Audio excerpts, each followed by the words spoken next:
नमस्कार दोस्तों, मैं विनीत स्वागत करता हूं आपका आपके अपने चैनल यूपीएससी वाले पर। उम्मीद करते हैं आप सभी लोग स्वस्थ, तंदुरुस्त एवं मस्त होंगे। हम लोग इस वीडियो में देखेंगे monthly current affairs vision IAS के। इस करंट अफेयर्स की सीरीज में हम लोग इसको 3 से 4 भागों में तोड़ के करने का प्रयास करेंगे। और आज जो हमारा जो वीडियो होगा उसमें हम लोग पॉलिटिकल एस्पेक्ट को इसके देखेंगे। ऐसे ही हमारा जो है विजन आईएएस की जो मंथली करंट अफेयर्स है इसको हम लोग एक वीडियो वीडियो में करते कंप्लीट चलेंगे। चलिए तो बिना देरी के हुए शुरू करते हैं हम लोग इसके पॉलिटिकल एस्पेक्ट में कौन कौन से टॉपिक हमें हैं जो पढ़ने हैं। पहला है जो है संविधान, जो जिसमें 130वां संशोधन विधेयक 2025 में किया गया था, ये टॉपिक है हमारा। दूसरा जो है ऑनलाइन गेमिंग संवर्धन एवं विनिमय अधिनियम से संबंधित है। और जो तीसरा है वो राष्ट्रीय स्पोर्ट्स गवर्नेंस अधिनियम है। जो चौथा है हमारा जन विश्वास प्रावधान में संशोधन विधेयक 2025 है। और संक्षिप्त सुर्खियों में जो हमें पढ़ना है वो है व्यावसायिक और प्रतिबंध वाकमूल अधिकारों का हिस्सा नहीं है, सुप्रीम कोर्ट द्वारा ऑर्डर दिया गया था।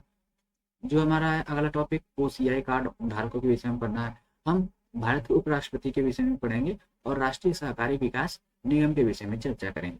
तो आइए आगे शुरू करते हैं।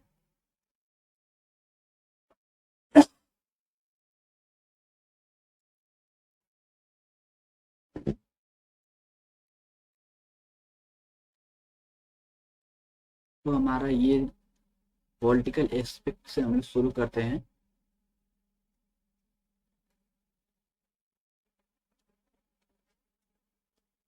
हमारा जो पहला टॉपिक था राज्य व्यवस्था एवं शासन, जिसको पॉलिटी एंड गवर्नेंस कहते हैं। इसमें हमारा जो पहला जो संबंध 130वां कॉन्स्टिट्यूशनल अमेंडमेंट एक्ट से संबंधित है, विधेयक से संबंधित है। ठीक है, इस चीज को बिल बिल आया हुआ है, एक्ट नहीं बनाया है, इस चीज को थोड़ा ध्यान रखिए। बिल आया था। फिर ये किस चीज के लिए संबंधित है कि केंद्रीय गृह मंत्री ने लोकसभा में संविधान 130वां विधेयक 2025 पेश किया था। इससे संबंधित क्या यह विधेयक यह प्रावधान करता है कि प्रधानमंत्री, मुख्यमंत्री तथा केंद्र एवं राज्य सरकारों तथा केंद्र शासित प्रदेश दिल्ली का कोई मंत्री किसी गंभीर अपराध के लिए लगातार 30 दिनों से अधिक समय तक हिरासत में रहता है तो उसे अपने पद से त्यागपत्र देना होगा। इसमें ये कहा गया है इस बिल में कि अगर 30 दिन से अधिक कोई हिरासत में रह रहा है तो उसे अपने जो संवैधानिक पद है उससे उसको इस्तीफा देना पड़ेगा। और इस इस्तीफे के लिए भारतीय संविधान में कौन कौन से भारतीय संविधान के अनुच्छेद किस किस में परिवर्तन किया जाएगा, तो वो है अनुच्छेद 75, अनुच्छेद 164 और अनुच्छेद 239 ए में बड़े संशोधन करने का प्रस्ताव किया गया है। और यही प्रावधान पुडुचेरी केंद्र शासित प्रदेश पर भी लागू होगा। इसके लिए केंद्र शासित प्रदेश सरकार संशोधन विधेयक 2025 लाया गया है, जो राष्ट्रपति को मुख्यमंत्री मंत्रियों को हटाने का अधिकार प्रदान करती है। जम्मू कश्मीर पुनर्गठन संशोधन विधेयक 2025 भी यही प्रावधान करता है, जो जम्मू कश्मीर पर लागू होता है। इसके तहत उपराज्यपाल को मुख्यमंत्री और मंत्रियों को हटाने का अधिकार प्राप्त होता है। ये तीनों विधेयक विस्तृत जांच और चर्चा के लिए संयुक्त संसदीय समिति जेपीसी को भेज दिए गए हैं। 130वां संविधान संशोधन विधेयक 2025 के क्या क्या प्रावधान है इनको हम लोग देखते हैं। पहला है पद से हटाने का आधार। किसी केंद्रीय मुख्यमंत्री या राज्य के मंत्री को पद से हटा दिया जाएगा यदि उसे 5 या अधिक वर्षों के कारावास से दंडनीय किसी अपराध के लिए लगातार 30 दिनों तक गिरफ्तार किया जाता है या उसे हिरासत में रखा जाता है। इसमें एक चीज थोड़ा सा ध्यान रखिए, 5 या अधिक वर्षों के कारावास से दंडनीय किसी अपराध के लिए अगर 30 दिनों तक उसे अगर हिरासत में रखा जाता है तो उसे इस चीज से हटा दिया जाएगा। और यही जो प्रावधान है हमारे देश के प्रधानमंत्री पर भी लागू होता है। ठीक है, इस चीज को थोड़ा सा ध्यान रखिए। आगे आगे देखते हैं क्या है कि पद से हटाने की जो प्रक्रिया है वो केंद्रीय मंत्री प्रधानमंत्री को छोड़कर राष्ट्रपति को प्रधानमंत्री की सलाह पर 31वें दिन ऐसे मंत्री को उसके पद से हटाना होगा।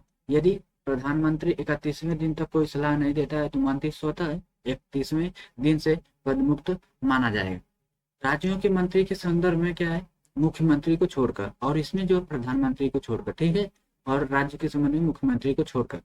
इस मामले में भी ऊपर की तरह एक समान प्रावधान लागू होता है जिसमें राज्यपाल मुख्यमंत्री की सलाह पर कार्य करेगा। यदि मुख्यमंत्री 31वें दिन तक सलाह नहीं देता है तो मंत्री स्वतः ही पद मुक्त हो जाएगा। दिल्ली के संदर्भ में हम लोग देखते हैं मुख्यमंत्री को छोड़कर राष्ट्रपति दिल्ली के मुख्यमंत्री की सलाह पर मंत्री को हटाएगा। यदि मुख्यमंत्री सलाह नहीं देता तो 31वें दिन तक मंत्री स्वतः ही पद मुक्त हो जाएगा। प्रधानमंत्री और मुख्यमंत्री के संदर्भ में देखते हैं जो अलग से कि यदि प्रधानमंत्री या मुख्यमंत्री लगातार 30 दिन तक हिरासत में रहता है तो उसे 31वें दिन तक अपना पद त्याग करना होगा। यदि वह त्याग नहीं देता है तो 31वें दिन वह भी स्वतः ही पद मुक्त हो जाएगा और इसकी पुनर्नियुक्ति पर कोई रोक नहीं है। हिरासत से रिहाई के बाद मंत्री, प्रधानमंत्री या मुख्यमंत्री को फिर से पद पर वापस आने की अनुमति है। ऐसा नहीं है कि अगर आपको एक बार सजा सुना दी गई, आप 30 दिन तक रह गए तो आप दोबारा उस पद पर नहीं बैठ सकते हैं, बैठ सकते हैं, कोई दिक्कत नहीं है इसमें। अब आते हैं विधेयक के पक्ष में क्या तर्क है और क्या विपक्ष में इसके तर्क है। पक्ष में क्या तर्क है कि संवैधानिक नैतिकता और नैतिक शासन दोनों के लिए जो मनोज नरूला बनाम भारत संघ 2014 के केस में आया था, सुप्रीम कोर्ट ने कहा था कि नैतिक संवैधानिक ढांचे का एक अभिन्न अंग है। जो नैतिकता हमारी है वो संवैधानिक ढांचे का एक अभिन्न है और गंभीर आपराधिक मामलों में दोषी व्यक्तियों को मंत्री बनाने से बचना चाहिए। दूसरा है कि जन विश्वास की रक्षा इससे होगी। यह कदम भ्रष्टाचार और राजनीति के अपराधीकरण के खिलाफ एक मजबूत संदेश देता है जिससे जनता का राजनीतिक संस्थाओं पर भरोसा बढ़ जाता है। तीसरा है सुशासन। सुशासन को कैसे कि जेल से शासन चलाना होगा। ये चीज स्थिति को खत्म करने का प्रयास किया जाएगा क्योंकि अभी हाल ही में दिल्ली के जो मुख्यमंत्री केजरीवाल जी थे उनके संदर्भ में ही ऐसी स्थिति थी कि वो कि जेल में रहते हुए दिल्ली के मुख्यमंत्री पद को देख रहे थे। चौथा है कि कानूनी कमियों को दूर करना। मौजूदा लोक प्रतिनिधित्व अधिनियम आरपीए केवल दोषी साबित होने के बाद ही निर्वाचित प्रतिनिधियों को अयोग्य ठहराता है। वर्तमान विधेयक गिरफ्तारी और हिरासत और सजा मिलने के बीच के समय को भी कवर करता है। इस चीज को बहुत नोट कर लिएगा। जो वर्तमान विधेयक है वह गिरफ्तारी कब हुई है, हिरासत में कब लिए गए और सजा कब मिल रही है, इन सब के समय को भी कवर करता है जिससे इस तरह की कानूनी कमियों को दूर किया जा सके। अब पांचवा है जो हमारा अन्य कर्मचारियों के साथ निष्पक्षता। जैसे कि सामान्य जो सरकारी कर्मचारियों को 48 घंटे तक हिरासत में रखने के बाद निलंबन का सामना करना पड़ता है, इसके लिए मंत्रियों पर भी समान मानक लागू होने चाहिए थे। ये जो लागू है अन्य में सभी दलों पर समान रूप से लागू होगा। इस प्रकार यह राजनीति को अपराध मुक्त बनाने की दिशा में एक सराहनीय कदम। इसके अलावा झूठे मुकदमों व मनमानी गिरफ्तारियों और न्यायिक निगरानी का संतुलन भी बनेगा। अब आते हैं विधेयक के विपक्ष में क्या क्या तर्क है। विधेयक के विपक्ष में तर्क है कि राजनीतिक जो है हथियार बन जाएगा और संघवाद के लिए, फेडरलिज्म के लिए खतरा बन जाएगा। कैसे बन जाएगा उसको देखते हैं कि प्रधानमंत्री निदेशालय ईडी और जो सीबीआई है वो केंद्रीय एजेंसियों का दुरुपयोग कर सकते हैं। ठीक है, नेताओं को मामूली मामलों में गिरफ्तार किया जा सकता है। इससे चुनावी प्रक्रिया के बिना ये सरकार गिराने का कानूनी शॉर्टकट मिल सकता है। जैसे कि अगर ईडी और सीबीआई जो केंद्रीय एजेंसियां हैं इनके द्वारा किसी भी मंत्री या पर गलत आरोप भी लगा के उसको 30 दिन तक हिरासत में रखा जा सकता है जिससे चुनावी प्रक्रिया भी बाधित हो सकती है। ये विपक्ष में इसके तर्क है। और दूसरा क्या तर्क है कि निर्दोष माने जाने के सिद्धांत के प्रतिकूल। अगर मान लीजिए कोई विधेयक या सिद्धांत के खिलाफ है जिसमें कहा गया है कि जब तक दोष साबित न हो, अगर यदि व्यक्ति निर्दोष हो गया तो क्या केवल गिरफ्तारी या हिरासत के आधार पर पद से हटाना प्राकृतिक न्याय के विरुद्ध है। जैसे लिली थॉमस बनाम भारत संघ के मामले में सुप्रीम कोर्ट ने कहा था कि अयोग्यता केवल दोष सिद्धि के बाद लागू होती है, गिरफ्तारी या हिरासत पर लागू नहीं होती है। अब इसके आते हैं व्यवहार में असंगति कैसे। विधायकों, सांसदों और मंत्रियों के मामले में एक विरोधाभास की स्थिति है जहां सांसद एवं विधायक लोक प्रतिनिधित्व अधिनियम आरपीए, जिसको हम लोग होते हैं इसको शॉर्टकट में आरपीए ध्यान रखिएगा, RPA 1951 representative people of act. ठीक है, लोक प्रतिनिधित्व अधिनियम के तहत केवल दोष सिद्धि, दोष घोषित और 2 साल या उससे अधिक की सजा मिलने पर ही अयोग्य ठहराए जाते हैं। वहीं इस विधेयक के तहत मंत्रियों का केवल हिरासत में लिए जाने पर ही त्याग पत्र देने के लिए मजबूर किया जा सकता है। आरपीए 1951 के अनुसार जब तक दोष सिद्ध न हो, केवल गिरफ्तारी पर नहीं, जब तक दोष सिद्ध नहीं होता तब तक नहीं दिया जाता है। एक विधायक सांसद संबंधित सदन का सदस्य बना रह सकता है, उसे मंत्री भी नियुक्त किया जा सकता है। सुप्रीम कोर्ट ने भी यह स्पष्ट किया कि सिर्फ आरोप या गिरफ्तारी के आधार पर विधायक सांसद को मंत्री बनने से नहीं रोका जा सकता है। दूसरी ओर वर्तमान विधेयक में यह प्रावधान किया गया है कि गिरफ्तार मंत्री को पद छोड़ना होगा। और जो अगला जो है वो है कि रिवॉल्विंग डोर की समस्या बन जाएगी कि जैसे रिहाई के बाद दोबारा मंत्री बनने की अनुमति से बार बार पद त्याग देना और पुनर्नियुक्ति की स्थिति बनी रहेगी। इससे जो है राजनीतिक अस्थिरता आ सकती है और संभावित रूप से रणनीतिक कानूनी चालबाजियों को प्रोत्साहन मिल सकता है। नेक्स्ट है कि कार्यपालिका का विवेक और राजनीतिकरण हटाने की दोहरी प्रक्रिया है। मुख्यमंत्री की सलाह या स्वतः पद मुक्ति का राजनीतिकरण हो सकता है। यह संभावना है कि प्रधानमंत्री अपने सहयोगियों को बचा सकते हैं और प्रतिद्वंदियों को निशाना बनाने के लिए विरोधी मुख्यमंत्री को हटा सकते हैं। इसके लिए सुरक्षा उपायों का अभाव हो सकता है। यदि गिरफ्तारी गलत या दुर्भावनापूर्ण पाई जाती है तो मुआवजे का कोई प्रावधान नहीं है।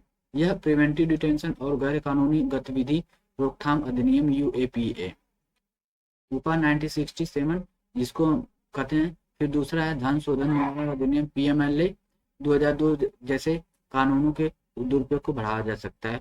जो अरविंद केजरीवाल गिरफ्तार हुए थे उन पर यही PMLA का एक्ट लगा हुआ था। उदाहरण के लिए पिछले 5 वर्षों में ED द्वारा दर्ज किए गए 5000 मामलों में से 10% से भी कम मामलों में दोष सिद्धि शामिल हुई है।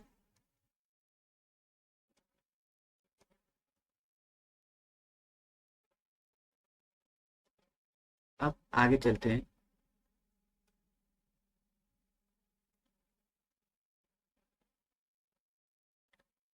इसके लिए अब आगे की राह क्या हो सकती है?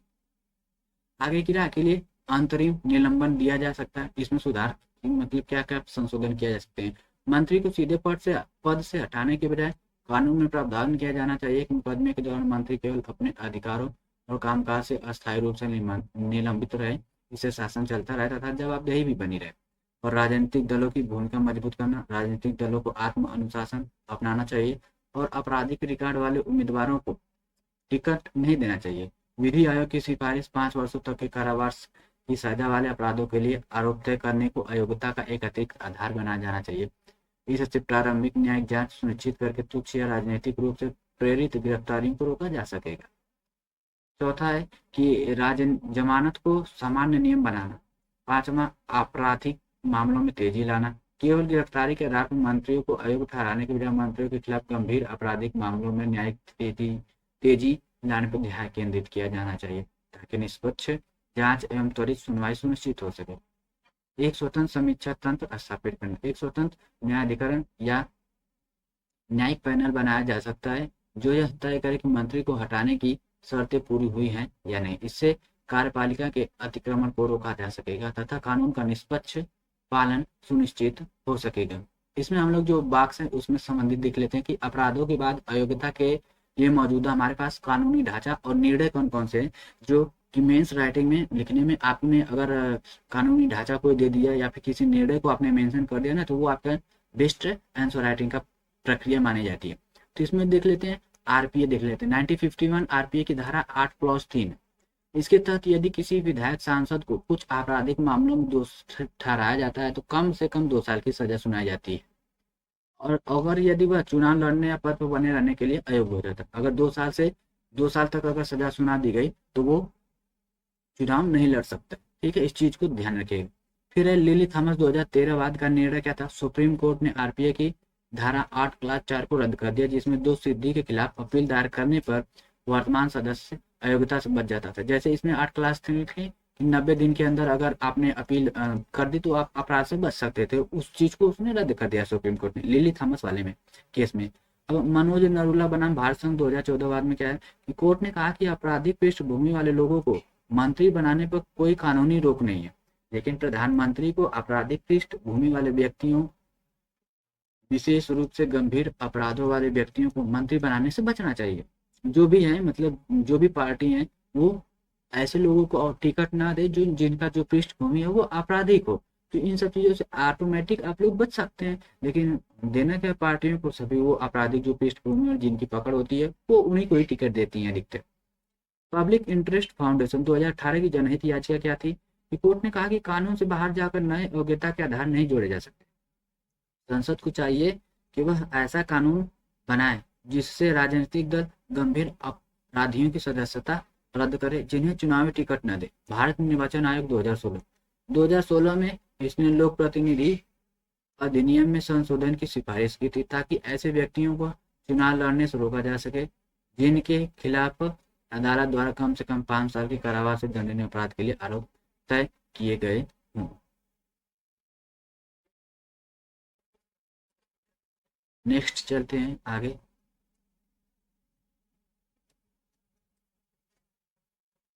नेक्स्ट टॉपिक हमारा जो नेक्स्ट टॉपिक है वो ऑनलाइन गेमिंग संवर्धन और विनिमय अधिनियम 2025 है। The promotion and regulation of online gaming act 2025 के संबंध में क्या है। संसद ने ऑनलाइन गेमिंग संवर्धन और विनिमय विधेयक 2025 को लागू किया है। राष्ट्रपति की अनुमति के बाद यह विधेयक अब कानून बन गया। ये जो विधेयक है अब कानून बन गया, इस चीज को याद रखिएगा। यहाँ पे एक्ट आ चुका है। यही अगर बिल है ना, तो बिल है तो अभी पेश किया जाता है, लेकिन जब एक्ट बन गया है तो वो समझिए पारित हो गया है, वो न्यायिक प्रक्रिया में आ चुका है। अन्य संबंधित तथ्य हम देखते हैं। इसका उद्देश्य क्या है कि ऑनलाइन गेमिंग क्षेत्र के लिए एक मजबूती कानूनी फ्रेमवर्क तैयार करना। इससे इस क्षेत्र को विनियमित किया जा सकता है, इससे बढ़ावा दिया जा सकेगा तथा नवाचार और आर्थिक समृद्धि को प्रोत्साहन मिलेगा। साथ ही सभी नागरिकों के लिए एक विकसित, सुरक्षित एवं जिम्मेदार डिजिटल व्यवस्था सुनिश्चित करना भी इसका उद्देश्य है। यह विधेयक भारत के संविधान के अनुच्छेद 117 क्लॉज 1, 117 क्लास 3 के तहत राष्ट्रपति की सिफारिश से सदन में पेश किया गया था। इस प्रकार इसे वित्त विधेयक के रूप में प्रस्तुत किया गया था।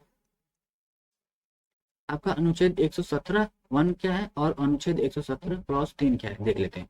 अनुच्छेद 117 एक कहता है कि इसके तहत यह प्रावधान किया गया है कि अनुच्छेद 110 जो हमारा धन विधेयक है में दिए गए किसी विषय के लिए उपबंध करने वाला विधेयक या संशोधन राष्ट्रपति की सिफारिश से ही प्रस्तावित किया जा सकेगा, अन्यथा नहीं। ऐसा उपबंध करने वाला विधेयक केवल लोकसभा में ही प्रस्तुत किया जाता है।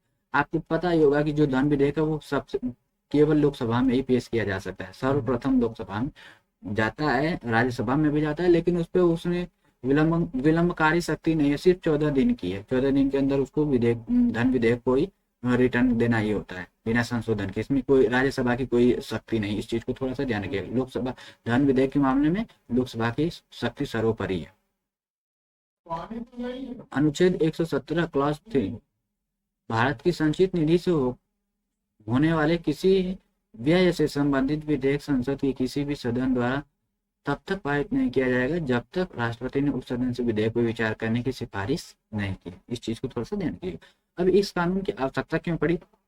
आदत और आर्थिक नुकसान से ऑनलाइन मनी गेम्स लोगों को बार बार खेलने के लिए उकसाते हैं और जल्दी पैसा कमाने का झूठा भ्रम पैदा कर देते हैं। इससे लोगों को इस गेम की लत लग जाती है तथा परिवार कर्ज और परेशानी में फंस जाते हैं। केंद्रीय इलेक्ट्रॉनिक्स और सूचना प्रौद्योगिकी मंत्री के अनुसार ऑनलाइन मनी गेमिंग ने लगभग 45 करोड़ लोगों को, नोट कर लिए, 45 करोड़ लोगों को नकारात्मक रूप से प्रभावित किया है और उन्हें 20,000 करोड़ रुपए से अधिक का नुकसान हुआ है। 20,000 करोड़ कोई छोटी मोटी रकम नहीं है। दूसरा है क्या है इसका मानसिक स्वास्थ्य। मानसिक स्वास्थ्य पे क्या प्रभाव होता है? WHO ने गेमिंग डिसऑर्डर को बीमारियों की अंतर्राष्ट्रीय सूची में एक स्वास्थ्य समस्या के रूप में सूचीबद्ध किया है। गेमिंग डिसऑर्डर क्या होता है? गेमिंग डिसऑर्डर का अर्थ है नियंत्रित होकर नहीं खेलना, ठीक है, रोजमर्रा की जिम्मेदारियों की अनदेखी करना तथा नुकसान होने के बावजूद खेलते रहना, ये चीज है गेमिंग डिसऑर्डर। गेमिंग डिसऑर्डर क्या होता है, इन सब चीजों को थोड़ा सा ध्यान रखिएगा। कानूनी खामियों को सुधारना क्या है? जुआ और बेटिंग पहले से ही भारतीय न्याय संहिता BNS 2023 और कई राज्य कानूनों के तहत प्रतिबंधित है, लेकिन ऑनलाइन गेमिंग अभी भी बिना किसी विनिमय के साथ चल रही थी। कई गेमिंग प्लेटफॉर्म विदेशों से संचालित होते हैं, इस कारण उन्हें विनियमित करने में भारत सरकार को समस्या होती थी।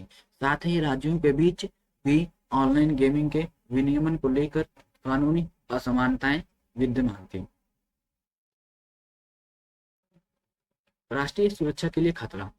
जहां से पता चला कि कुछ गेमिंग प्लेटफॉर्म का इस्तेमाल जो है ना वो आतंकवाद को वित्त पोषित करने, गैर कानूनी संदेश भेजने और मनी लॉन्ड्रिंग के लिए किया जा रहा था। इससे देश की सुरक्षा को खतरा पैदा हो रहा था। ई स्पोर्ट्स को बढ़ावा दिया जा सकता है।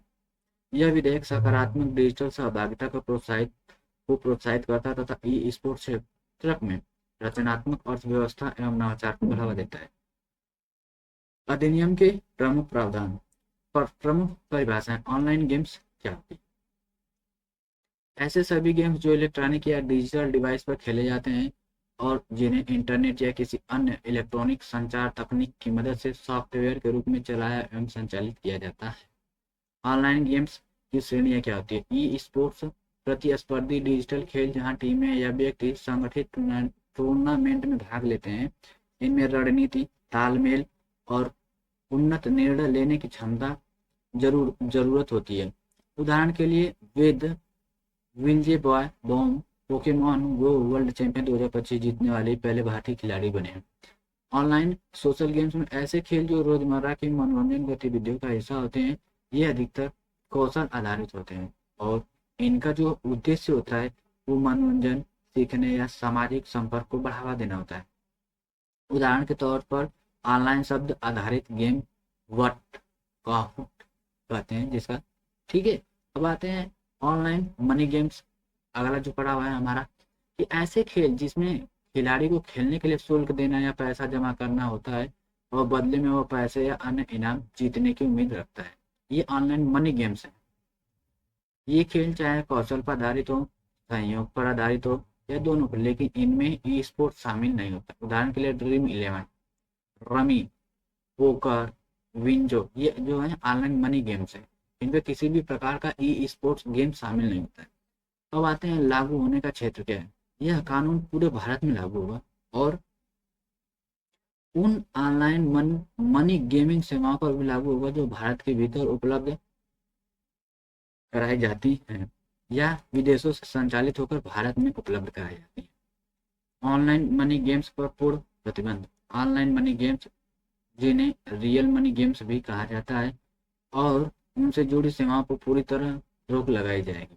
ऐसे खेलों को संचालित करना, उनका विज्ञापन करना और बैंकों या किसी भी वित्तीय संस्था द्वारा इनके लिए लेन देन की सुविधा देना, इन सब पर प्रतिबंध लगाएगा। साथ ही सूचना प्रौद्योगिकी अधिनियम आईटी एक्ट के तहत अधिकारियों को ऐसे गैर कानूनी प्लेटफॉर्म्स तक पहुंच को ब्लॉक करने का अधिकार भी दिया गया है। ई स्पोर्ट्स को बढ़ावा। ई स्पोर्ट्स को मान्यता प्राप्त प्रतिस्पर्धी खेल माना है। युवा कार्यक्रम और खेल मंत्रालय इनके लिए दिशा निर्देश जारी करेगा। साथ ही इनके लिए प्रशिक्षण अकादमियों व शोध केंद्रों जैसे सुविधाएं विकसित की जाएंगी। सामाजिक और शैक्षणिक खेलों को बढ़ावा। केंद्र सरकार को ऐसे सामाजिक खेलों को मान्यता देने व पंजीकृत करने का अधिकार होगा जो सुरक्षित हो और आयु के अनुसार उपयुक्त हो। इनके लिए विशेष प्लेटफॉर्म पर सामग्री उपलब्ध कराई जाएगी। ऑनलाइन गेमिंग प्राधिकरण के तहत क्या क्या है? इस प्राधिकरण के तहत खेलों की श्रेणी तय होगी, उन्हें पंजीकृत किया जाएगा। यह निर्णय होगा कि कौन मनी गेम्स है और कौन सा नहीं। साथ ही शिकायतों का समाधान भी हो जाएगा। अब आते हैं अपराध और दंड क्या है। इस कानून के तहत आने वाले अपराध जो है संज्ञेय, कॉग्निजेबल और गैर जमानती होंगे। ऑनलाइन मनी गेम्स उपलब्ध कराने पर 3 साल तक की कैद और 1 करोड़ रुपए तक का जुर्माना लगाया जा सकता है। ऐसे खेलों का विज्ञापन भी किया जाएगा तो वो 2 साल तक की कैद और 50 लाख रुपए तक का जुर्माना हो सकता है। कारपोरेट और संस्थागत जिम्मेदारी। कंपनियों और उनके अधिकारियों को जवाबदेह ठहराया जाएगा। हालांकि ऐसे स्वतंत्र या गैर कार्यकारी निदेशकों को छूट दी जाएगी जो वास्तविक निर्णय निर्माण में शामिल नहीं थे।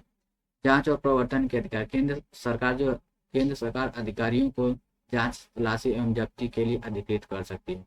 कुछ मामलों में बिना वारंट के गिरफ्तारी करने का भी अधिकार होगा। आ लेते हैं थोड़ा सा महत्वपूर्ण पहले देख लेते हैं। सूचना प्रौद्योगिकी अधिनियम 2000 की धारा 69 ए क्या कहती है? यह धारा सरकार को अवैध वेबसाइटों या लिंक तथा पहुंच को ब्लॉक करने का अधिकार देती है। उदाहरण के लिए 2022 से 25 के दौरान 1524 बेटिंग और जुए से जुड़ी वेबसाइट एवं गेम्स को ब्लॉक किया गया। सूचना प्रौद्योगिकी मध्यवर्ती दिशा निर्देश और डिजिटल मीडिया आचार संहिता नियम 2021।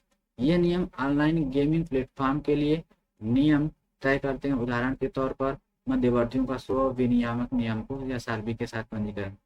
बीएनएस 2023 क्या कहता है कि धारा 111 और 112 क्रमशः अवैध आर्थिक गतिविधियों, साइबर अपराधों और बिना अनुमति के बेटिंग व जुए को दंडित करती है। एकीकृत वस्तु एवं सेवा अधिनियम 2017 आईजीएसटी एक्ट अवैध और विदेशी गेमिंग प्लेटफॉर्म आईजीएसटी अधिनियम के तहत नियंत्रित किए जाते हैं। उपभोक्ता संरक्षण अधिनियम 2019 यह कानून भ्रामक और छद्म विज्ञापनों पर रोक लगाता है। केंद्रीय उपभोक्ता संरक्षण प्राधिकरण सीसीपीए ने सेलिब्रिटी और इन्फ्लुएंसर को बेटिंग प्लेटफॉर्म का प्रचार करने के लिए दिशा निर्देश जारी किए हैं।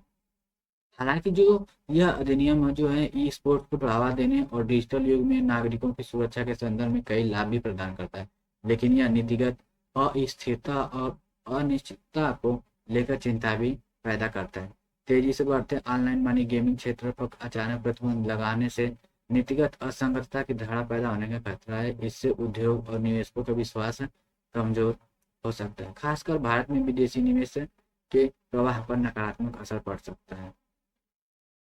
इसका निष्कर्ष क्या है कि ऑनलाइन गेमिंग संवर्धन विनियमन 2025 भारत के डिजिटल परिदृश्य को आकार देने एक महत्वपूर्ण मील का पत्थर सिद्ध होगा। इसका लक्ष्य नागरिकों को ऑनलाइन मनी गेमिंग उद्योग की शोषणकारी प्रथाओं से बचाना, साथ ही वैध ई स्पोर्ट्स एवं सोशल गेमिंग के विकास को प्रोत्साहित करना। ऐसा करके इसका उद्देश्य की रचनात्मक अर्थव्यवस्था को मजबूत करना, नवाचार को बढ़ावा देना और सबसे बढ़कर यह सुनिश्चित करना कि तकनीक सामाजिक कल्याण का साधन बने, न कि नुकसान करे। अब हमारा जो है नेक्स्ट टॉपिक हम देखते हैं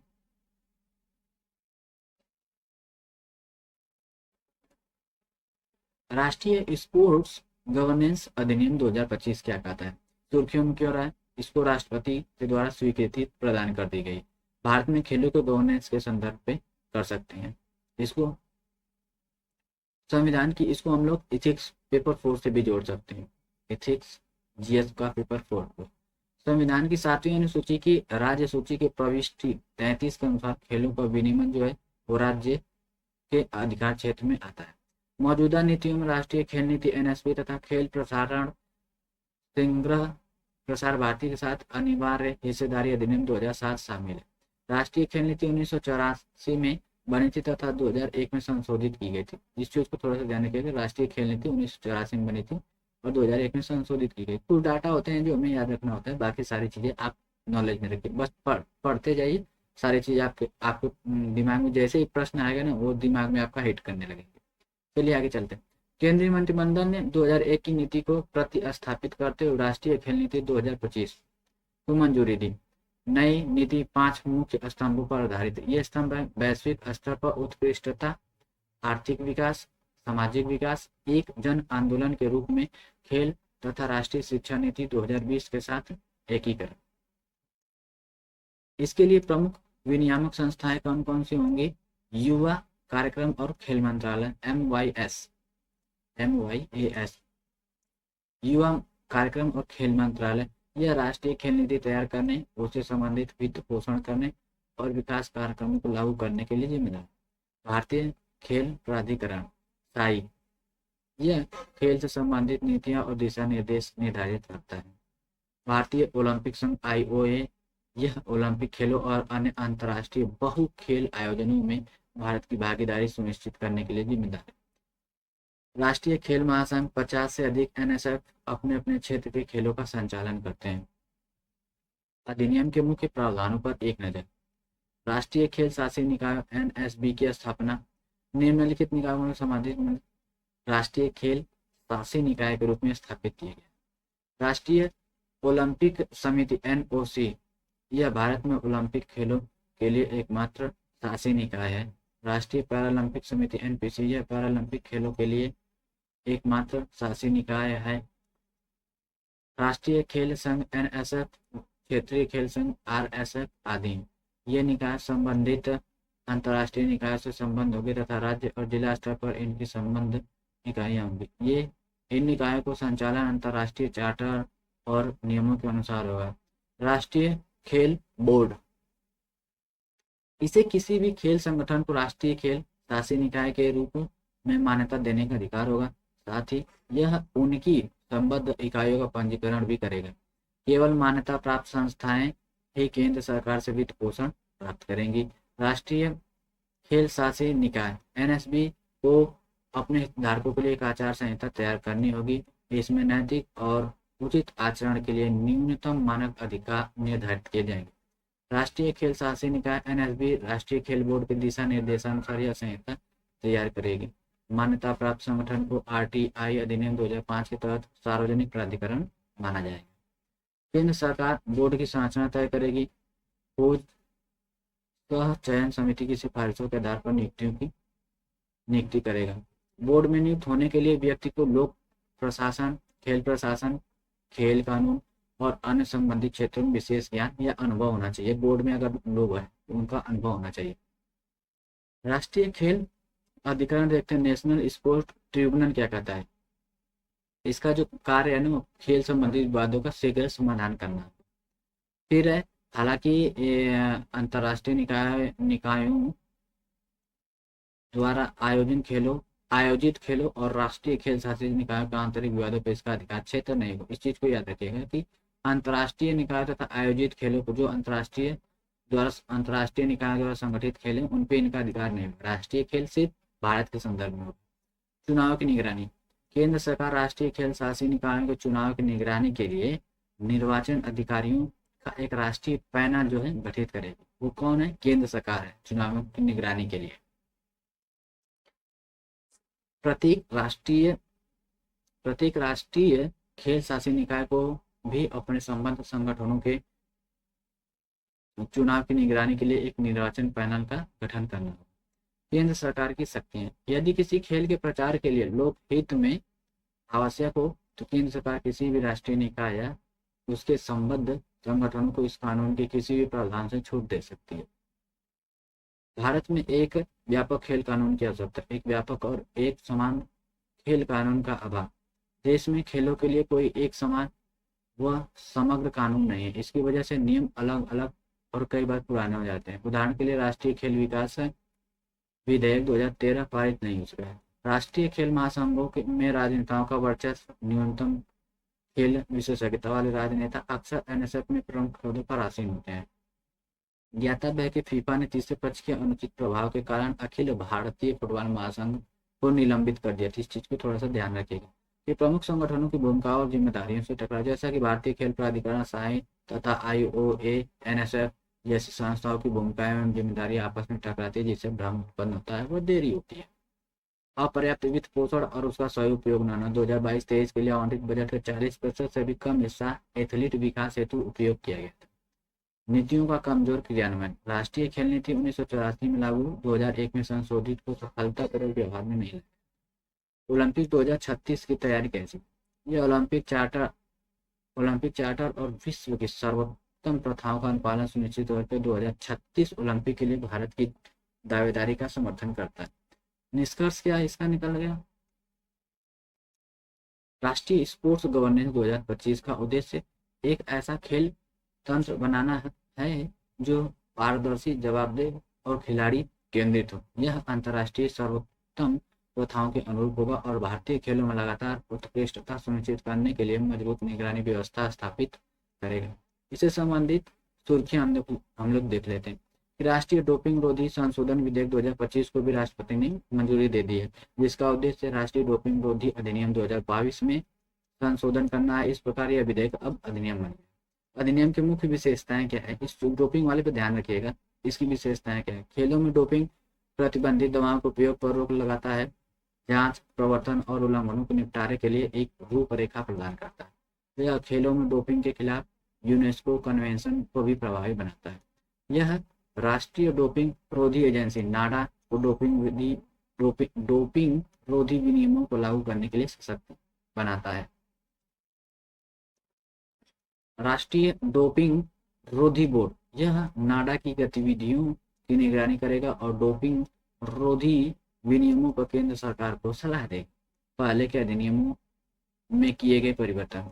अपील पैनल का गठन करने और अपील प्रक्रिया निर्धारित करने की शक्ति राष्ट्रीय बोर्ड से केंद्र सरकार को स्थानांतरित कर दी गई। डोपिंग डोपिंग रोधी निकाय की स्वायत्तता। नाडा के किसी भी सदस्य को परिचालन स्वतंत्रता होगी। यह वाडा के मानकों और यूनेस्को के नियमों के अनुरूप है। निर्दिष्ट निकायों द्वारा CAS में अपील का अधिकार। पहले कोई भी व्यक्ति court of arbitration of sports CAS Switzerland में अपील कर सकता था। अब केवल निर्दिष्ट निकायों को ही यह अधिकार हो। परीक्षण प्रयोगशालाओं का अनिवार्य प्रत्यायन। अब वाडा से मान्यता लेना अनिवार्य होगा। पहले यह केवल स्वैच्छिक था, अब क्या डोपिंग रोधी नियमों का उल्लंघन। इसमें विश्व डोपिंग रोधी संहिता की परिभाषाओं और समय सारणी को अपनाया गया है तथा उन्हें भारत में कानून का दर्जा दिया। अगला टॉपिक है जन विश्वास प्रावधानों में संशोधन विधेयक 2025। ठीक है, इसको हम लोग देखते हैं। सुर्खियों क्यों है? हाल ही में लोकसभा में जन विश्वास प्रावधानों में संशोधन विधेयक 2025 पेश किया गया। इस विधेयक का उद्देश्य कानूनों को अनुपालन को सरल बनाकर कानूनों को अपडेट करना, कुछ कृत्यों को अपराध की श्रेणी से बाहर करके विश्वास आधारित शासन व्यवस्था को बढ़ावा देते हुए ease of doing business EODB ease of living संबंधी सुधारों को आगे बढ़ाना है। जन विश्वास प्रावधानों में संशोधन विधेयक। यह विधेयक जन विश्वास अधिनियम 2023 की सफलता पर आधारित है। इसके तहत 19 मंत्रालयों व विभागों से संबंधित 42 केंद्रीय अधिनियमों के 183 प्रावधानों के तहत वर्णित कृत्यों को अपराध की श्रेणी से बाहर किया गया था। 2025 का विधेयक इन सुधारों का विस्तार करता है और 10 मंत्रालयों विभागों से संबंधित 16 केंद्रीय अधिनियमों को शामिल करता है। यह विधेयक प्रक्रियागत सुधार का एक उदाहरण है जिसमें कठोर और दंडात्मक अनुपालन की जगह सरल व भरोसे पर आधारित व्यवस्था लाई गई हैं। इसका उद्देश्य प्रक्रियाओं को आसान बनाना, न्यायपालिका पर से बोझ घटाना और नागरिकों व व्यवसायों के लिए एक अनुकूल परिवेश तैयार करना। विधेयक की प्रमुख विशेषताएं क्या हैं, इनको देख लेते हैं। पहली बार उल्लंघन करने पर 10 अधिनियमों के अंतर्गत उल्लेखित 76 अपराधों के मामले में पहली बार अपराध करने पर सजा नहीं दी जाएगी बल्कि परामर्श या चेतावनी दी जाएगी। लेकिन दूसरी बार कृत्यों को अपराध की श्रेणी से बाहर रखना। यह 288 प्रावधानों के तहत वर्णित कृत्यों को अपराध की श्रेणी से बाहर करता है तथा मामूली गलती के लिए जेल की सजा के स्थान पर जुर्माने या चेतावनी का प्रावधान करता है। उदाहरण के तौर पर चाय अधिनियम 1953 देख सकते हैं तथा विधिक माप विज्ञान अधिनियम 2009 देखते हैं, जिन्हें पहले 2023 में संशोधित किया गया था, वो भी उदार बनाया गया है। जुर्माने का सरलीकरण कैसे किया गया है? जुर्मानों को तार्किक और आनुपातिक बनाया गया है। साथ ही बार बार अपराध करने पर दंड में क्रमिक वृद्धि की जाएगी। निर्णय तंत्र कैसा होगा? मामलों का त्वरित समाधान सुनिश्चित करने और न्यायपालिका पर बोझ कम करने के लिए नामित अधिकारियों को यह प्राधिकार दिया गया है कि प्रशासनिक प्रक्रिया के लिए जुर्माना लगा सकते हैं। जुर्माने की स्वतः वृद्धि हर 3 साल में दंड और जुर्माना 10% बढ़ जाएगा। इससे यह सुनिश्चित होगा कि दंड प्रभावी बने और बार बार कानून में संशोधन की जरूरत न पड़े। प्रक्रियात्मक सुधार क्या है? प्रक्रियात्मक सुधारों को नट्स एंड बोल्ट्स रिफॉर्म बुनियादी सुधार कहा गया है। इसका अर्थ है किसी नियम या प्रक्रिया में छोटे छोटे बदलाव करना, जैसे किसी नियम की उपधारा में संशोधन करना। ये संरचनात्मक सुधारों से अलग होता है। संरचनात्मक सुधार जैसे क्या हो सकता है? GST, दिवाला एवं शोधन अक्षमता संहिता, मौद्रिक नीति समिति MPC आदि आर्थिक ढांचे की पूरी संरचना को बदल देते हैं, जबकि प्रक्रियात्मक सुधार मौजूदा संरचना के संचालन को बेहतर बनाते हैं।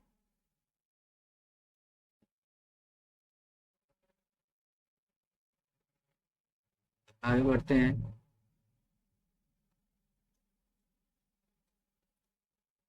ये छोटे स्तर के लक्षित बदलाव होते हैं जिनका उद्देश्य सार्वजनिक नीतियों के भीतर किसी विशेष क्षेत्र किसी विशेष क्षेत्र की गतिविधि में कामकाज की दक्षता बढ़ाना, होता है। आर्थिक सर्वेक्षण 2020-21 में यह भी सुझाव दिया गया था कि भारत की प्रशासनिक और कानूनी प्रक्रियाओं में अत्यधिक नियम कानून और अस्पष्टता की बजाय सरल नियम एवं आसान प्रक्रियाएं ज्यादा लाभकारी सिद्ध होंगी। प्रक्रियात्मक सुधारों का महत्व, ये क्या होगा? आर्थिक समृद्धि को बनाए रखना। दुनिया की सबसे तेजी से बढ़ती अर्थव्यवस्था होने के नाते भारत को अपनी आर्थिक गति बनाए रखने के लिए निरंतर सुधारों की आवश्यकता है। प्रक्रियात्मक सुधार की आवश्यकता है। प्रमुख संरचनात्मक परिवर्तनों के बीच अंतराल को समाप्त करना, प्रगति के पहिए को गतिमान बनाए रखना। अब आते हैं दूसरा जो है व्यापार, जीवन और विज्ञान में सुगमता। इन सबको देखिए, जो भी है इन सबको इतना विस्तृत नहीं लिखा जाता है। जो प्रक्रियात्मक सुधार है उसमें आपने लिख लिया, ये आर्थिक समृद्धि लिख दिया, व्यापार लिख दिया आपने, व्यापार लिख दिया, बाधा लिख दी, बाधा और देरी को दूर करना, क्षेत्रीय प्रतिस्पर्धा। ये आपके की पॉइंट होते हैं। ये जो आपके हैं ये बस आपके की पॉइंट होते हैं, इन्हीं को नोट किया जाता है। बाकी आप एक बार पढ़ लेंगे तो पढ़ने से क्या चीजें जानकारी हो जाती है, आपका कनेक्टिविटी बढ़ जाती है, बस ये चीजें। आइए चलते हैं कि भारत की कई सरकारी प्रक्रियाओं में पुराने नियम, बोझिल कागजी कार्रवाई, अनावश्यक अनुमोदन और सेवाओं की धीमी डिलीवरी जैसी विरासत में मिली समस्याएं देखने को मिलती है। ये लोगों और व्यवसायों दोनों के लिए बाधा बनती है। प्रक्रियात्मक सुधार इन अवरोधों को कम करते हैं। क्षेत्रीय स्पर्धा प्रतिस्पर्धा बढ़ाना। उदाहरण के लिए अन्य सेवा प्रदाताओं ओएसपी के लिए दूरसंचार नियमों को उदार बनाने से आईटी और बीपीओ सेक्टर में तेजी से विकास हुआ है। भ्रष्टाचार और अनुचित लाभ कम करना। जब प्रणालियां पारदर्शी बनती हैं और अनावश्यक नियम हटाए जाते हैं तो भ्रष्टाचार एवं मनमानी के अवसर कम हो जाते हैं। समस्या समाधान की मानसिकता विकसित करना। व्यवस्थित प्रक्रियात्मक सुधारों से सरकार के भीतर लगातार समस्याओं का समाधान करने की संस्कृति निर्मित होती है। इससे संस्थाएं लचीली और संवेदनशील बनती हैं। वे इस मानसिकता से बाहर निकलती हैं कि प्रणालियां ईश्वर प्रदत्त हैं और बदली नहीं जा सकती। इनके प्रोसेस के सुधार के मार्गदर्शक सिद्धांत क्या है देख लें। जटिल प्रक्रियाओं का सरलीकरण और स्पष्ट संचार करना। उदाहरण के तौर पर नेशनल सिंगल विंडो सिस्टम, ठीक है। अब दूसरा क्या है कि लक्ष्यों को स्पष्ट रूप से परिभाषित करना, जैसे प्रगति हमारा लक्ष्य। प्रीएक्टिव गवर्नेंस एंड टाइमली इम्प्लॉयमेंटेशन पर, ठीक है, इस चीज को दो। फिर है कि प्रासंगिक और प्रतिक्रियाशील प्रक्रिया जो बदलती परिस्थितियों के अनुकूल ढल सके और नई तकनीकों को समाहित कर सके। उदाहरण के तौर पर सरकारी निविदा में गुणवत्ता सह लागत आधारित चयन मानदंड अपनाना। प्रक्रिया की निरंतरता, समीक्षा और सुधार करने की संस्कृति। उदाहरण के तौर पर गवर्नेंस में डिजिटल पब्लिक इंफ्रास्ट्रक्चर और इंडिया स्टेक को धीरे धीरे अपनाना। सभी हित धारकों को प्रक्रिया में शामिल करना, इससे वे लोग शामिल हैं जो कार्य करते हैं और जो परिणाम से प्रभावित होते हैं। उदाहरण के तौर पर सामुदायिक वन प्रबंधन पहल। आगे चलते हैं। सफल जो प्रक्रियात्मक सुधारों से संबंधित जो है हमारी केस स्टडी क्या हो सकती है। जो सफल प्रक्रियात्मक सुधार है उनसे संबंधित केस स्टडी क्या हो सकती है। हमारा डीबीटी है, प्रत्यक्ष लाभ अंतरण। सब्सिडी और कल्याणकारी योजनाओं की राशि सीधे लाभार्थियों को बैंक खातों में भेजने से गड़बड़ी और दोहराव कम हुआ है। इससे बड़े पैमाने पर संसाधनों की बचत हुई है और सेवाओं की आपूर्ति बेहतर हुई है। डीबीटी के आने से क्या हुआ है, सीधा फायदा आपको ये मिला कि आपको डायरेक्ट कनेक्टिविटी बन गई है लोगों से, जिससे वजह से बीच में जो बिचौलिए उचौलिए होते हैं उनकी जो मात्रा वो कम हो गई। खत्म नहीं हुई है, खत्म तो आप किसी भी चीज में नहीं किए हैं, लेकिन उसकी जो मात्रा है ना वो बहुत कम हद तक हो गई। अब आते हैं कंपनी का स्वैच्छिक परिसमापन। पहले कंपनी को स्वेच्छा से बंद करने की प्रक्रिया 4 साल से ज्यादा खिंच जाती थी। इसमें कई रुकावटें आती थी। विज्ञापन प्रक्रिया को सरल बनाने और कई एनओसी की जरूरत हटाने से यह समस्या घट गई। भारत दुनिया में सबसे तेज एग्जिट सिस्टम वाले देशों में से एक बन गया। स्वायत्त निकायों का तार्किकरण क्या कर सकते हैं कि कई पुराने या एक जैसे काम करने वाले सरकारी संस्थाओं को बंद या उनका आपस में विलय कर दिया है। उदाहरण के तौर पर अखिल भारतीय हथकरघा बोर्ड अखिल भारतीय हस्तशिल्प बोर्ड और कई फिल्म इकाइयों को मिलाकर एक ही निगम बना दिया गया। अब आते हैं government e market place, GEM portal क्या है। यह जो सरकारी खरीद के लिए शुरू किया गया एक ऑनलाइन प्लेटफॉर्म है। इससे पारदर्शिता बढ़ी है और खरीद जो लागत है वो 15 से 20% तक कम हुई है। कानूनी और विवाद समाधान सुधार, अदालत में देरी और खर्च कम करने पर ध्यान दिया गया है। इसमें दिवाला एवं शोध अक्षमता संहिता, IBC और ऋण वसूली की नई व्यवस्था जैसे कदम शामिल किए गए हैं। विधिक माप ज्ञान, लीगल मेट्रोलॉजी संशोधन, जन विश्वास अधिनियम 2023 के तहत कुछ कृतियों को अपराध की श्रेणी से बाहर कर दिया गया है और ताकि भ्रष्टाचार और अनावश्यक परेशानियों को कम किया जा सके। निष्कर्ष के तौर पर क्या है कि जैसे जैसे भारत एक गतिशील और नवाचार प्रधान अर्थव्यवस्था में विकसित हो रहा है, जन विश्वास विधेयक जैसे सुधारों को अंतिम लक्ष्य के रूप में नहीं बल्कि शासन परिवर्तन की लंबी यात्रा में महत्वपूर्ण पड़ाव के रूप में देखा जाना चाहिए। तकनीकी को अपनाकर, प्रक्रियाओं को लगातार सरल बनाकर और नागरिक केंद्रित शासन लागू करके ये सुधार संस्थाओं के भीतर उत्तरदायित्व, पारदर्शिता एवं अनुकूलनशीलता की संस्कृति विकसित कर सकते हैं। संक्षिप्त सुर्खियां देखते हैं। व्यावसायिक और प्रतिबंधित वाक मूल अधिकारों का हिस्सा नहीं है, सुप्रीम कोर्ट देते हैं। Commercial prohibited speeches not part of fundamental right. Supreme court ने यह टिप्पणी दी है कि दिव्यांगजनों के बारे में असंवेदनशील, चुटकुले बनाने वाले सोशल मीडिया कंपनी के खिलाफ एक मामले सुनने के दौरान कमेटी ने अभिव्यक्ति की स्वतंत्रता का दुरुपयोग करने का आरोप लगाया गया, जिसके तहत कहा गया कि व्यावसायिक और प्रतिबंधित भाषण को संरक्षण है। वाक स्वतंत्रता अधिनियम अनुच्छेद 19 क्लॉज 1 के तहत व्यावसायिक भाषण या प्रतिबंधित वाक शामिल नहीं। घृणा वाक, हेट स्पीच हो सकती है कि प्रतिबंधित भाषण प्रोहिबिटेड है। ऐसे व्यक्तियों को जो किसी धर्म, जाति, नस्ल या निजाति जैसे अंतर्निहित विशेषताओं के आधार पर किसी समूह के खिलाफ शत्रुता, नफरत या हिंसा को बढ़ावा देती हैं, उनको शामिल किया गया। व्यावसायिक भाषण, कमर्शियल स्पीचेज, आर्थिक लाभ के लिए किए गए विज्ञापन और आर्थिक संरक्षण, ये सारी चीजें शामिल हो सकती हैं। अब आते हैं भारत में ऑनलाइन कंटेंट विनिमय के लिए कानूनी फ्रेमवर्क। IT अधिनियम 2000 और उसमें संशोधन, ये ऑनलाइन कंटेंट को विनियमित करते हैं। अधिनियम की धारा 69A के तहत सरकार के पास किसी जानकारी तक आम लोगों की पहुंच को रोकने का अधिकार। सिनेमेटोग्राफ अधिनियम क्या कहता है 1952, ऐसे कंटेंट पर प्रतिबंध लगाता है जो किसी व्यक्ति या समूह की आलोचना करता है, उसे बदनाम करता है या उस पर हानिकारक टिप्पणी करता है। अब आते हैं इन्फ्लुएंसर की क्या जवाबदेही है। बड़ी संख्या में फॉलोअर्स वाले इन्फ्लुएंसर को जिम्मेदारी के साथ काम करना चाहिए। दंडात्मक कार्यवाही और मुआवजा, ऐसे मामलों के लिए कोर्ट ने IT नियमों एवं सिनेमेटोग्राफ अधिनियम के तहत समानुपातिक दंडात्मक उपायों का सुझाव दिया है। सोशल मीडिया दिशा निर्देश, कोर्ट ने सरकार से ऑनलाइन कंटेंट को विनियमित करने हेतु व्यापक दिशा निर्देश तैयार करने के लिए कहा है। वाक स्वतंत्रता से संबंधित सुप्रीम कोर्ट के निर्णय क्या है। निर्णय जो है ना, आप केस स्टडी में चाहे कोई भी टॉपिक लिख रहे हैं, आप हमेशा उस चीज को एक आध दो निर्णय दे देंगे ना, तो आपकी जो आंसर राइटिंग की जो प्रक्रिया है ना, आंसर राइटिंग की जो स्वच्छंदता है ना, वो एकदम और भी बेहतर हो जाती है। इस चीज थोड़ा सा ध्यान रखिए कि अमीश देवगन बनाम भारत संघवाद, हालांकि हर एक केस स्टडी आप याद रख पाए ये भी संभव नहीं है, लेकिन बस आपको जानकारी में कोई हो कि किसी टॉपिक से संबंधित आपने एक केस स्टडी आपके लिए, ऐसा नहीं कि आप 4-5 केस स्टडी याद कर रहे हैं, ऐसे तो केस स्टडी याद करते ही रह जाएंगे आप, कुछ नहीं। आगे देखते हैं OCI कार्ड के नियम सख्त किए गए, rules for OCI card Titan. केंद्रीय गृह मंत्रालय ने नागरिकता अधिनियम 1955 की धारा 7D के तहत यह अधिनियम अधिसूचना जारी की है। अधिसूचना के मुख्य बिंदु क्या क्या है उनको एक बार देख लेते हैं।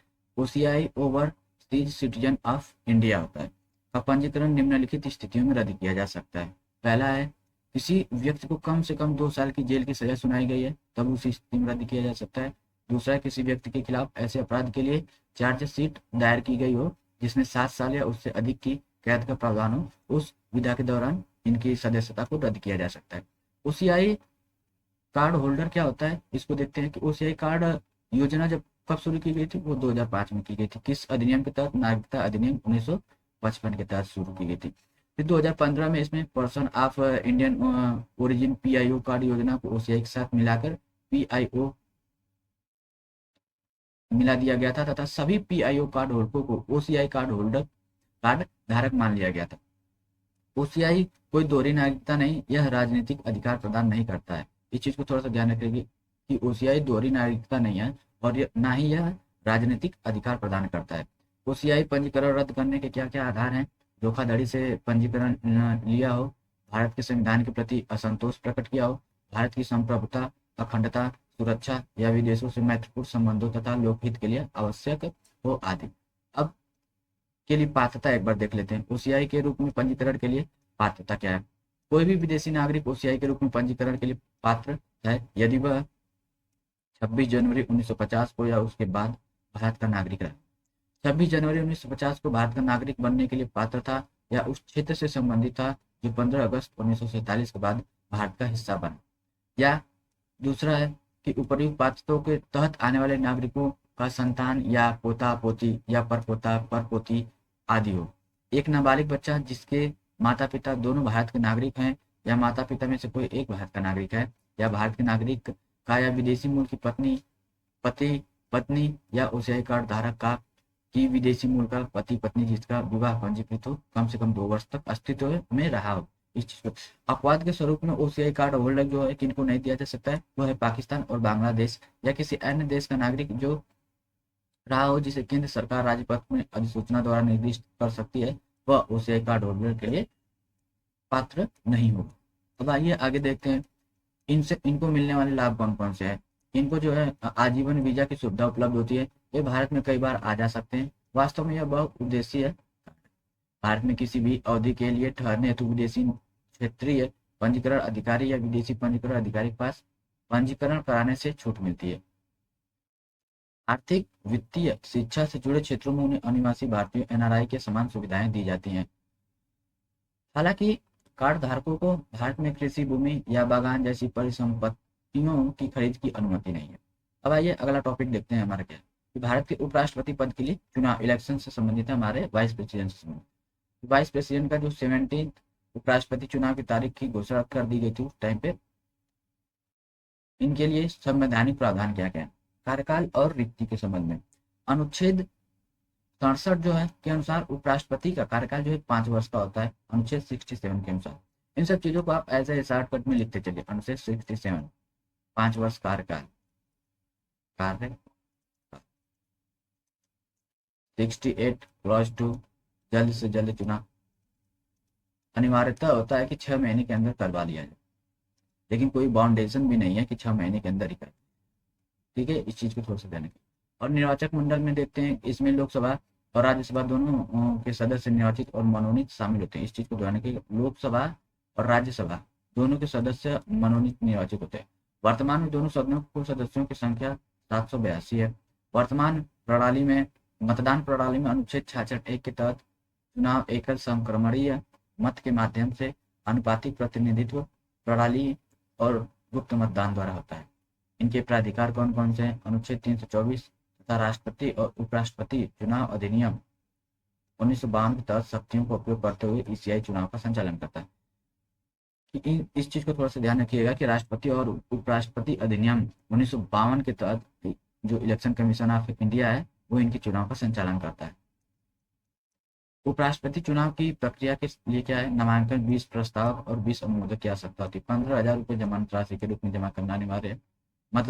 मतदान संसद भवन में होता है और इसके लिए ECI द्वारा प्रदान किए गए विशेष पेन का उपयोग किया जाता है। पहली वरीयता का वोट देना अनिवार्य। पर्यवेक्षण के तौर पर ECI रिटर्निंग ऑफिसर होता है राज्यसभा का महासचिव। चुनाव में पालन किए जाने वाले प्रमुख सूचकों का पार्टी व्हिप की अनुमति नहीं होती। ठीक है, पार्टी व्हिप की अनुमति नहीं है कि मतलब यह है कि पार्टी के हिसाब से आप वोट दीजिए, दैट मीन्स वही चीज पार्टी। गोपनीयता का उल्लंघन या अनधिकृत पेन का उपयोग करने पर वोट अमान्य हो जाता है। राष्ट्रपति और उपराष्ट्रपति चुनाव अधिनियम 1952 के तहत घूसखोरी या अनुचित प्रभाव का उपयोग करने पर चुनाव को चुनौती दी जा सकती है। अब इनके लिए पात्रता क्या है देख लेते हैं। भारत का नागरिक होना चाहिए, कम से कम 35 वर्ष की आयु होनी चाहिए, राज्यसभा के सदस्य के रूप में चुनाव लड़ने के लिए योग्य होना चाहिए तथा किसी लाभ के पद पर न हो। हमारा जो अगला टॉपिक है वो देखते हैं national cooperative development corporation NCDC, राष्ट्रीय सहकारी विकास निगम क्या है, इसको देखते हैं एक बार। राष्ट्रीय सहकारी विकास निगम योजना को सहायता देने के अनुदान के बारे में, ये परिव्यय 2025-26 से 2028-29 तक 4 वर्षों के लिए 2000 करोड़ रुपए निर्धारित किए। इस चीज को थोड़ा सा, इसका जो है ये थोड़ा सा पीरियड, टाइम पीरियड याद रखिएगा कि 25-26 से 28-29 तक का है। यह राशि 500 करोड़ रुपए प्रतिवर्ष के अनुसार भारत के बजटीय समर्थन से प्राप्त होगी। एनसीडीसी इस योजना के लिए कार्यान्वयन एजेंसी, जिसका उद्देश्य ऋण वितरण, परियोजना के कार्यान्वयन की निगरानी और ऋण की वसूली करना है। जो अगर कोई टॉपिक पढ़ रहे होते हैं ना, मेन टॉपिक उसके कीवर्ड्स होते हैं, जैसे हमने उसका उद्देश्य देख लिया, उसके परिचालन का कार्यवर्ष क्या है, उसमें मेन, और ये देख लेते हैं मोटी मोटा में कि मतलब जो है उसकी लागत कितनी है। मोस्टली टॉपिक में यही होता है कि अगर अगर आपसे पूछा जाता है तो मोस्टली यही सारी चीजें पूछी जाती हैं। तो इन सब चीजों को अगर कीवर्ड के रूप में आप शॉर्ट नोट्स के रूप में तैयार कर रहे हैं तो शॉर्ट नोट्स के रूप में आप लोग तैयार कर सकते हैं। अब आते हैं, इससे प्रदान किए जाने वाले ऋण में निम्नलिखित शामिल होंगे। विविध क्षेत्रों में परियोजना संबंधी सुविधाओं की स्थापना, आधुनिकीकरण, प्रौद्योगिकी उन्नत एवं विस्तार के लिए दीर्घकालिक ऋण। इस चीज को थोड़ा सा याद करिएगा, दीर्घकालिक ऋण भी दे सकता है। सहकारी समितियों को अपना व्यवसाय कुशलतापूर्वक और लाभप्रद रूप से चलाने में सक्षम बनाने के लिए कार्यशील पूंजी। ये संविधान के अनुच्छेद 275 सावधिक अनुदान और अनुच्छेद 282 विवेकाधीन अनुदान के प्रावधानों के अंतर्गत संचालित होते हैं। अब आइए देख लेते हैं इनके विषय में, कुछ चर्चा कर लेते हैं। इनका हेडक्वार्टर जो है वो नई दिल्ली में है। इनकी स्थापना कब हुई थी? 1963 के संसद के अधिनियम द्वारा हुई थी। यह एक सांविधिक निगम है, इस चीज को ध्यान रखिएगा, जो कि सहकारिता मंत्रालय के तहत कार्य करता है। इसका जो कार्य क्षेत्र का विस्तार है अधिनियम में संशोधित किया ताकि यह विभिन्न प्रकार की सहकारी समितियों की सहायता कर सके और अपने वित्तीय आधार को व्यापक बना सके। इसका प्रबंधन कौन करता है? प्रबंधन एक सामान्य परिषद द्वारा किया जाता है और इसमें 51 सदस्य इसकी नीतियों और कार्यक्रमों को आकार देते हैं। दैनिक गतिविधियों का संचालन 12 सदस्यीय प्रबंधन बोर्ड द्वारा किया जाता है। आइए अब देखते हैं यह योजना, इसका निष्कर्ष क्या है। यह योजना आधुनिकीकरण और नव परियोजनाओं के लिए वित्त उपलब्ध कराती है, जिससे करोड़ों किसानों को लाभ मिलता है। यह उनकी आर्थिक स्थिति में सुधार करती है, व्यापक स्तर पर रोजगार सृजन करती है और भारत के महत्वपूर्ण सरकारी क्षेत्र को सुदृढ़ बनाती है। तो ये थे हमारे पॉलिटिकल एस्पेक्ट के जितने भी टॉपिक थे, हमने उसको देख लिया है। जो नेक्स्ट वीडियो में हम लोग इसके आईआर पार्ट को देखेंगे। तो आज की कक्षा को यहीं पे समाप्त करते हैं। ठीक है, हो गए हमारे सारे टॉपिक।